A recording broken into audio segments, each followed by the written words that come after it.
This one here, Guardian newspaper, page 6. Tinubu wades into Lagos Assembly crisis, meets lawmakers at Villa. Sheriff, I don't know if you're a boxing fan. Oh, yes, I am. Okay. After soccer is boxing. It's boxing. Okay, so if you're a boxing fan, you need to refer to the fight between Muhammad Ali way back then and George Foreman. George Foreman. When everybody thought that George Foreman was going to beat the living daylights out of Muhammad Ali. But Muhammad Ali, he used what you call a rope-a-dope.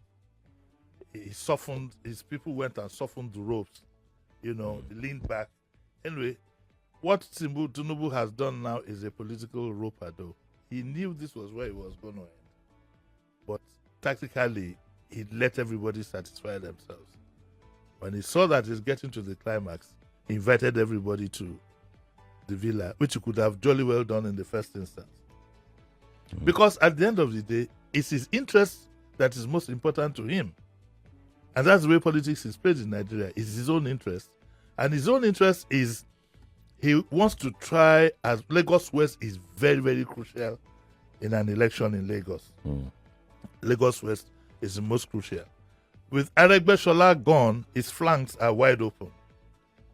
And he needs this gentleman called Obasa to cover his flanks in that direction. That is the reading I got from what happened. And the news is that the crisis, technically as of yesterday, is over. Indeed, I was able to speak to one or two interested parties, and they said, "Oh, it's all over, Jimi Disu. The president has spoken to us." In fact, it says here that sources disclose that the meeting connected with the recent leadership crisis in the House of Assembly emerging from Tinubu's office at about 4:30. Members of the delegation were heard chorusing, "On your mandate we shall stand." All of them. On your mandate we shall stand. Where were the photographers? That's a year. And the story says that for about 5 minutes, the lawmakers sang the political lyric commonly used by supporters of President Tinubu to affirm their loyalty. The story says that Obasa refused to speak, which was wise of him. Yesterday was not the time to speak. And a member of the assembly who was in the meeting told the Guardian that Mr. President had resolved the issue and everyone is set to face their legislative assignment in the best interests of Lagos. When asked if the issue of the governor and the intervention of the GAC were discussed at the meeting, the lawmakers responded, "You can see that we all came out smiling. We also sang popular lyrics on your mandate we shall stand. No matter what happened, the buck stops at the president's table." Yes. So whether anybody likes it or not, for now, the president is in firm control of the political arena. If you say the country now, argument, but Lagos for certain, that is what has happened.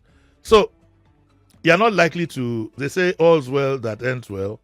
The reports we hear are that all the various lawsuits and the ones about buying cars, which unfortunately we missed yesterday. By the time we started, we hadn't gotten it in print. We try to follow what is in print. This job can be dangerous sometimes if you follow things that are online. So the issue of the Meranda buying some cars instead of Obasa wanted to buy them. It was said that Obasa wanted to buy the cars. One report said Dubai, and they were Toyota cars, and it had been on the cards. And Meranda decided to do the sensible thing by buying them from Toyota and saved the assembly 2 billion. For the life of me, I don't even know why we should be buying cars for honorables. But that's the story for another day. I believe that we should monetize everything. So you can go buy what you want. You must take into cognizance what the government can afford. You squeeze taxpayers, you beat them, you do all kinds of things. At the end of the day, you use this money to buy vehicles for members of the House, members of the executive, members of the judiciary, without taking cognizance as to where these monies could be put elsewhere. Anyway, we are not on that today. We hope that the House will resume on Monday and everybody will live happily ever after. Hopefully. Hopefully. What do you think? I mean, it's sorted. It's sorted. Okay, so why I said that is that I'm going to be asking a question. Why did the president allow it last this long and all the drama when he could jolly well have spoken to them from the very beginning? I think that the entire thing got out of control, got out of his hands. Okay. I think yes, he's a powerful politician. Yes, Lagos is his base. But that thing almost slipped through his fingers. So calling them then did what? So I think that what he had done before now, by inviting Sir Bisi Akonde and the rest of the big GSC, so I think the GSCs themselves, what I'm saying is this thing almost slipped through his fingers. The GSCs were also divided. So he had to invite the elders of the party, even from outside of Lagos, to come and sort this out. And they couldn't solve it? I think they did. You think they did or yes. he did? No, I think they did. It was the meeting that they had with the lawmakers and everything that eventually now resulted. At the meeting, what we hear is that at the meeting they had, the agreement was that Obasa himself should resign. Oh, yes. Which he didn't. So what I think is... And it was getting out of hand this week. At least there were meetings, at least as at Monday. There were meetings, some action would have taken place. I think based on that, the president now summoned everybody to Abuja. It has made all these other people look like toothless bulldogs. The GSC, the elders, they have no hold. They don't have much of a say because he had to solve the problem himself.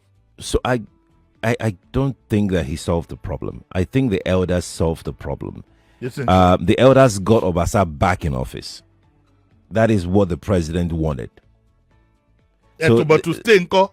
So that's the thing. Once he was back in office, it's now easy for the president to say, you know what, everybody should just calm down. Who do you think was behind what Obasa himself did by forcing himself in? I don't know.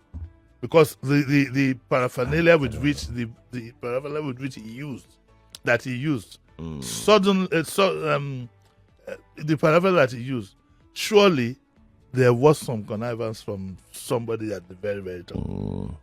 It's a mystery. I hope one day one of the members will be bold enough to write a book or something on this. The better. The better, because it's quite symbolic. But what it just shows is that in the APC, the president is the Lord. And like he says, he's the president and he's the commander-in-chief. Yes, he is.